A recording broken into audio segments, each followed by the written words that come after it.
सुमित बताइए। शुक्रिया मेहर। आज जो शेयर चुन के लाए हैं वो इंटरनेट या फिर हार्डवेयर सॉल्यूशंस प्रोवाइड कराती है। डीलिंग को चुना गया है। चुनने की वजह पहले तो कंपनी के नंबर साउंड है, दूसरा रिसेंटली जो सबसे बड़ी एक्टिविटी से आती है वो यही कंपनी डेट फ्री हो चुकी है। 2014 में कंपनी ने डेट लिया था और वहाँ से कंपनी उसको रीपे करते हुए अब 2016 तक आते आते डेट फ्री हो चुकी है। इनफैक्ट कैश भी है, करीब ₹6.5 के आसपास ही कैश EPS कंपनी के पास है।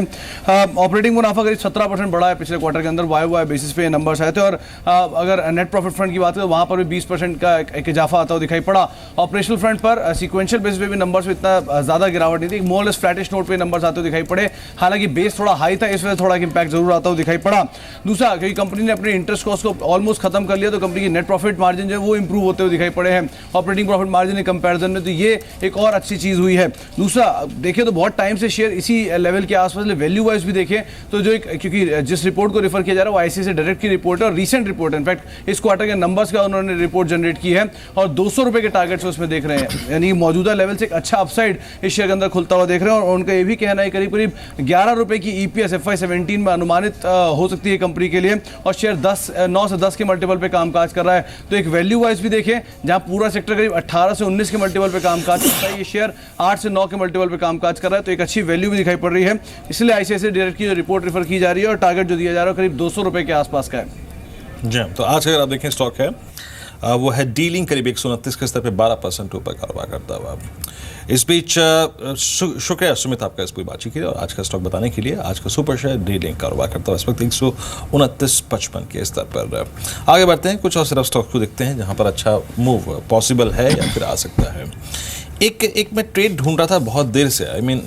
देखिए एक ट्रेड जरा प्लीज़ प्रदीप आपका टेक चाहूँगा इस पर। बहुत स्ट्रॉन्ग स्ट्रक्चर नहीं है बट एक pull back trade. Let's take Binani industries आपकी स्क्रीन पर 72 का स्तर है। ये आप देखिए अप्रैल मई जून में, अभी मेरे स्क्रीन पे डेली चार्ट्स हैं प्रदीप, ये अब 72.45 पे। आपको लग रहा है कि ये इस चैनल से निकलने की तैयारी कर रहा है और डिसाइसिवली निकलने की तैयारी कर रहा है और 7-8 रुपये का स्विंग पॉसिबल है इसमें, एक चैनल से निकलने की तैयारी करता हुआ। जी, जो आप बोल रहे हैं 7-8 रुपये का स्विंग बिल्कुल पॉसिबल है, क्योंकि आज जो इनिशियल अभी तक का कारोबार है उसमें इसके वॉल्यूम बहुत अच्छे हैं और अर्ली चार्ट्स पे ये ब्रेकआउट ज़रूर से दिखा रहा है। यहाँ पे जो नेक्स्ट रेजिस्टेंस आएगा वो करीबन 81 के आसपास आएगा, जहाँ पे अगर इसके वीकली चार्ट्स पे मेजर टॉप्स को कनेक्ट करते हैं तो यहाँ पे ये 81 के आसपास इसको मेजर रेजिस्टेंस प्रोवाइड करेंगे, तो वहाँ तक ये बिल्कुल जा सकता है। फॉर द टाइम एक 71 के आसपास इसका अच्छा सपोर्ट है, उसके स्टॉप लॉसेस में 81 के टारगेट से लॉन्ग पोजिशन इनिशिएट की जा सकती है। जी चलिए, इस बीच डीलिंग हमने अभी भी बात की थी, काउंटर करीब 11% ऊपर अब भी ट्रेड करते हुए अच्छी वॉल्यूम्स के साथ। बाकी जो आउट परफॉर्मर्स हैं उसमें MIC इलेक्ट्रॉनिक्स तो है ही, गुजरात गैस, इमामी इंफ्रा एक काउंटर है जो कि 7.25% ऊपर अब इस समय ट्रेड कर रहा है। हमारे साथ इस बीच अजय बोडके जुड़े हैं प्रभुदास लीलाधर से। अजय, मॉर्निंग टू यू, शुक्रिया इस बातचीत में शामिल होने के लिए। नाउ इस समय आपकी सलाह क्या है मार्केट में? बिकॉज देखिए थोड़ा बुल्स और बेयर्स के बीच में जो कन्फ्यूजन है ना, वो ये है कि जो बेयर कैंप में है उनको ये लगता है कि राजन के एग्जिट और ब्रेग्जिट, इन दोनों का असर पूरी तरह से फैक्टर्ड इन नहीं है, it will continue for some time, तो ये उनका कंसर्न है। अच्छा, जो बुल्स हैं उनको ये लगता है कि कहीं ये मौका निकल नहीं जाए, तो उनकी तरफ से हम देख रहे हैं थोड़ी बाइंग की कोशिश होती है, because they are focusing more on monsoon session NGST। आपकी स्ट्रैटेजी क्या है? Good morning. आई थिंक मेरे ख्याल से मैंने जब पहले 15 दिन मॉनसून के प्रोग्रेस में थोड़ी धीमी गति आ रही थी तब कहा था कि ये neither exit nor Brexit should be concerning Indian investors, it is the rain exit that should be concerning the investors more. लेकिन थैंकफुली ये हुआ है कि हमने देखा है कि पिछले हफ्ते में वेरी स्विफ्ट मॉनसून का प्रोग्रेस पेनिनसुलर इंडिया में हुआ है, सेंट्रल इंडिया में भी हुआ है, and it is progressing rapidly towards the northern Indian plains. तो I think we tend to forget that 60% of Indians still depend on agriculture and allied activities. Last 2 years से we have had severe drought, as a result of which rural demand जो है उसमें contraction आ गया है, and that's why it is extremely vital from the country's economic GDP perspective that near normal monsoon or above normal monsoon will help give a bump to that consumption led sectors. Secondly, I think ये जो Brexit हुआ है इसका impact मेरे ख्याल से फार eastern economies पे ज़्यादा होगा, और वहाँ देखा है हमने कि निक्के में कैसे गिरावट आई थी 2 दिन पहले, for the simple reason that उनके इकोनॉमीज का जो रुख है वो नेट एक्सपोर्ट्स की तरफ है. 60 to 70% of their GDP constitutes net exports, whereas in India's case it is exactly the opposite. We are a domestic focused and domestic demand driven economy. 70% of our GDP consists of domestic consumption and only 15% consists of net exports. That's why other than America, we are the only continental sized economy which is so much focused on the domestic consumption. Secondly, आपने देखा होगा कि crude prices में काफ़ी गिरावट आ गई है. Expectation है कि रिस्क अवर्जन में स्पाइक होने के कारण इंडस्ट्रियल कमोडिटीज, उसमें फेरस नॉन फेरस मेटल्स है, क्रूड प्राइसेस है, because of the slow down expected in economic growth in Europe and UK and its impact on the global trade. I think commodities पे असर होगा, और इसका फायदा commodity importing economies India जैसी है उनको होगा. Every $1 fall in crude prices leads to $1 billion of savings on import bill. And the government's fiscal position also improves because subsidies on LPG and kerosene also come off. It helps in macroeconomic stability by ensuring कि CAD और trade deficit में घटौती हो. Thirdly, I think जैसे crude prices में घटौती होगी वैसे imported inflation का डर कम होते जाएगा, और it will help RBI in pursuit of its policy of monetary accommodation. And we are forgetting that in 2015 we had the largest FDI inflows surpassing China and America because of government's efforts of improving ease of doing business and increasing the caps in case of many sectors for foreign investments like defense, railways, media, banking, insurance, etc. Our forex reserves are at record high, and that's why I think the macroeconomic picture is such that foreign investors will take a very different view of India as compared to other emerging markets. And lastly, I think many commodity exporting emerging markets, Russia जैसे है या Brazil जैसे है, उनका aggregate demand घटेगा because of drop in commodity prices. अच्छा जी, एक और चीज़ अभी आपने इस जवाब में आपने डोमेस्टिक शब्द का इस्तेमाल बहुत बार किया. Domestic consumption, domestic demand. I think इसी को जोड़ते हुए हम 7वें वेतन आयोग का जो पैसा लोगों के पास दिवाली से पहले आ जाएगा, white good segment, consumer durable space, 2-wheeler space, Bajaj auto, hero MotoCorp, TVS Motors, क्या इसको अगले 1-2 क्वार्टर के प्रोस्पेक्टिव से, 3 क्वार्टर के प्रोस्पेक्टिव से, या फिर FY17 के प्रोस्पेक्टिव से रडार पर रखना चाहिए? इसमें से कुछ चूज करना चाहेंगे अपनी बास्केट में, आपकी इन्वेस्टमेंट बास्केट में? आई थिंक बिल्कुल सही कहा आपने. आपका जो परिप्रेक्ष्य है कि जो कंजम्पशन ड्रिवन फ्रेंचाइजेस जो है, डोमेस्टिक कंजम्पशन ड्रिवन फ्रेंचाइजेस, उनकी तरफ रुझान होना चाहिए इन्वेस्टर्स का with a medium term perspective. और उस संदर्भ में जो सेक्टर्स आपने कहे, 2-wheelers हो, पैसेंजर कार्स हो, सीमेंट हो, पेंट्स हो, consumer finance in general and mortgage finance in particular हो, कंज्यूमर ड्यूरेबल्स हो, इनमें आई थिंक एलोकेशंस, FMCG हो, इनमें एलोकेशंस ज़्यादा होना चाहिए.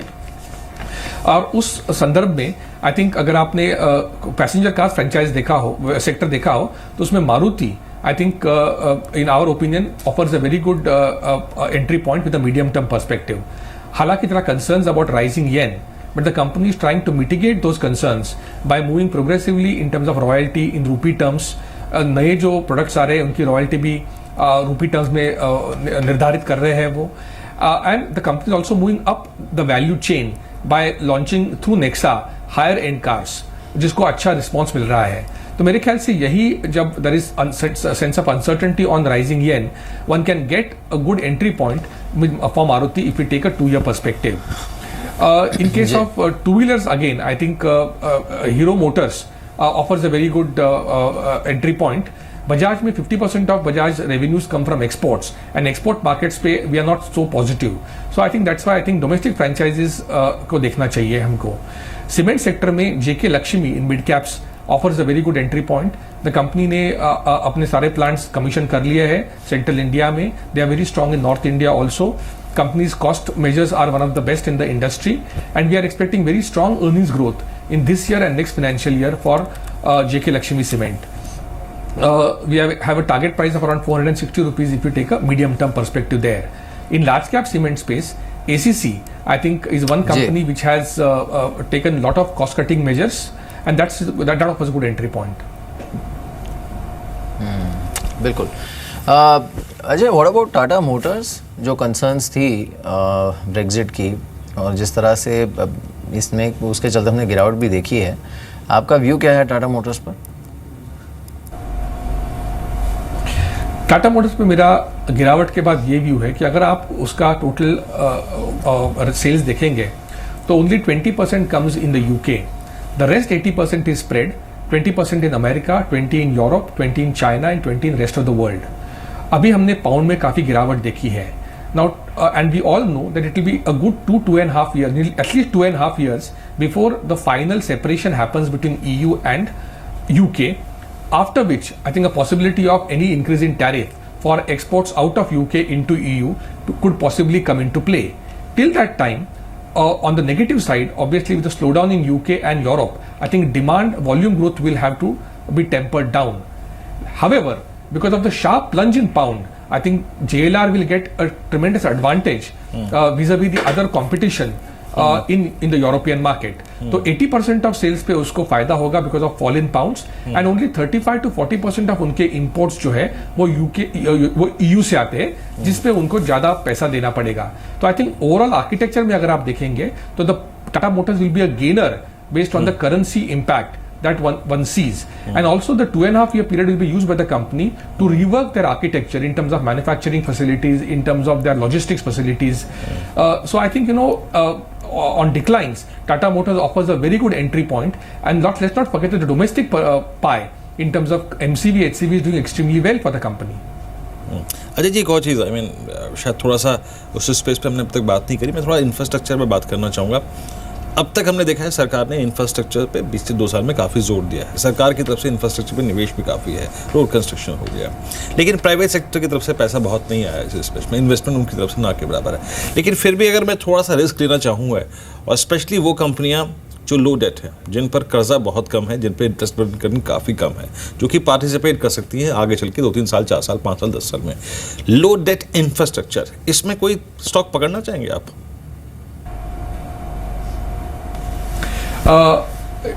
इंजीनियरिंग एंड कैपिटल गुड्स में one of the strongest franchise in engine sector globally Cummins की है, subsidiary of Cummins Inc in US।